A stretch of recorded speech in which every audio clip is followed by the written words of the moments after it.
Imagine Nabi sallallahu alayhi wasallam was right next to you as you are sick and going through the pains of illness and sickness. What would he have said to you? This is what he would have said. Listen, this is the hadith of Abdullah ibn Abbas radiyallahu anhu. He said that the Prophet sallallahu alayhi wasallam كان إذا دخل على مريض يعوده قال له لا بأس طهورا إن شاء الله. When the Nabi sallallahu alayhi wasallam would visit the sick people, when he would visit them, he would say to them, listen, he would say, لا بأس, meaning no worries, no problem. لا بأس عليك, take it easy, it's alright, no problems. Allahu Akbar. This is the words of Rasulullah sallallahu alayhi wasallam to a sick person. So I want you to imagine these words while you are sick. This is what forget about me, this is what Rasulullah sallallahu alayhi wasallam would have said to you if you were laying there in your bed sick. He would have said, as he said to everyone he visited who was sick, لا بأس عليك, لا بأس, no problems, no worries, calm down, relax, لا بأس.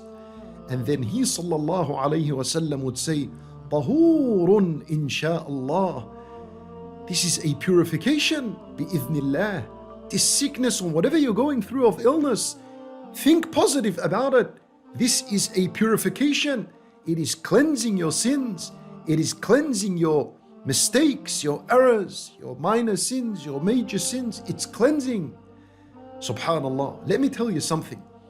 If you want to fight this positive thought and you insist on thinking negatively, look what happens. Watch what happens. So when Nabi sallallahu alayhi wasallam, one day he visited a Bedouin, A'rabi, that was sick, a Bedouin. When Nabi sallallahu alayhi wasallam, as usual, when he visits a sick person, he says to him, لا بأس طهورا إن شاء الله. So he said to this Arab, this Bedouin, he said to him, لا بأس, no problems.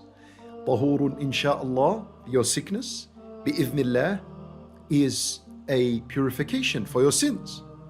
So this Bedouin didn't want to accept what Rasulullah sallallahu alayhi wasallam said of positive words. He insisted on being negative. So watch what happens, watch. This Arab, and this hadith is in Sahih al-Bukhari. This Bedouin, he said to Rasulullah, Tahur. He questioned him, how is my sickness a purification? So this Bedouin said, Kalla, no, not at all. This is not a purification. Bal hiya humma tafur. I am infected. I have a fever, and this fever tafur. My body has become hot. It's apparent. I'm sweating. I am hot. I am sweating. I am sick. It's difficult. Hiya humma tafur. Ala shaykhin kabir. And I'm an old man. Tuziruhu al-qubur. And this fever is going to get the better of me until I am carried to my grave. Allahu Akbar. The Bedouin is rejecting Rasulullah sallallahu alayhi wasallam's words, and he's insisting to think negative, and he's saying that this is a fever that's going to bring the end of me, and it's going to lead me to my grave, and it's going to be the cause of my death. So Rasulullah sallallahu alayhi wasallam said to him, فَنَعَمْ إِذَنْ. Angrily, Nabi sallallahu alayhi wasallam said to him, so be it. Okay, khalas, if that's what you're thinking, then that's going to be the case. Allahu Akbar. This man opposed Rasulullah sallallahu alayhi wasallam, did not want to think positively. He wanted to think negatively. He stressed himself out excessively. And you know what happened? The next day, this man had passed away and he died. Subhanallah.